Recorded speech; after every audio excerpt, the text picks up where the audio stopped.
ایک دفعہ کا ذکر ہے کہ ایک چھوٹے سے گاؤں میں اسلم نام کا ایک کسان رہتا تھا۔ اسلم اپنی زمین کے لیے اپنی محنت اور لگن کے لیے جانا جاتا تھا۔ اس کے پاس زمین کا ایک معمولی ٹکڑا تھا جہاں وہ اپنے خاندان کی کفالت کے لیے فصلیں کاشت کرتا تھا۔ ایک دن گاؤں میں شدید خشک سالی آ گئی۔ تیز دھوپ نے کھیتوں کو سوکھا دیا اور فصلیں مرجھا گئیں۔ بہت سے کسانوں نے امید چھوڑ دی اور اپنی زمینیں چھوڑ دیں، لیکن اسلم نے مایوسی کا شکار ہونے سے انکار کر دیا۔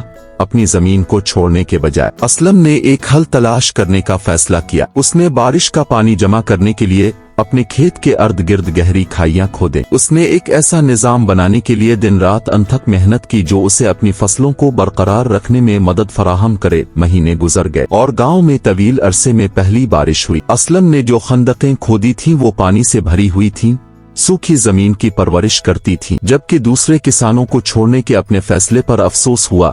اسلم کا کھیت زندگی سے پھولنے لگا۔ پڑوسی گاؤں والے اسلم کی کامیابی سے حیران ہوئے اور اس سے اس کے راز کے بارے میں پوچھا۔ رام نے عاجزی سے جواب دیا، مجھے یقین ہے کہ سخت محنت اور ثابت قدمی کسی بھی چیلنج پر قابو پا سکتی ہے۔ ہمت ہارنے کے بجائے میں نے قدم اٹھانے اور حالات کے مطابق ڈھالنے کا انتخاب کیا۔ اسلم کے عزم سے متاثر ہو کر گاؤں والوں نے ان کی مثال پر چلنے کا فیصلہ کیا۔ انہوں نے اپنے کھیتوں کے ارد گرد خندقیں کھودنا شروع کی۔ آہستہ آہستہ بنجر گاؤں ایک بار پھر زرخیز زمین میں تبدیل ہو گیا۔ اسلم کی کامیابی نے اسے مغرور نہیں کیا۔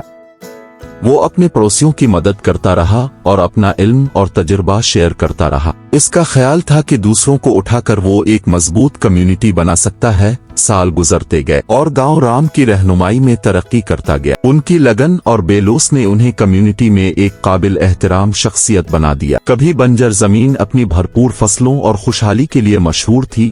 کہانی کا اخلاق یہ ہے کہ مشکلات کا سامنا کرتے ہوئے سخت محنت، استقامت اور اپنانے کی آمادگی ہی کامیابی کا باعث بنتی ہے۔ اسلم کے عزم نے نہ صرف اس کے کھیت کو بچایا بلکہ پورے گاؤں کو بھی ترقی دے دی۔ اس کی کہانی ہمیں یاد دلاتی ہے کہ دوسروں کی مدد کر کے اور اپنے علم کو بانٹ کر ہم سب کے لیے ایک بہتر دنیا بنا سکتے ہیں۔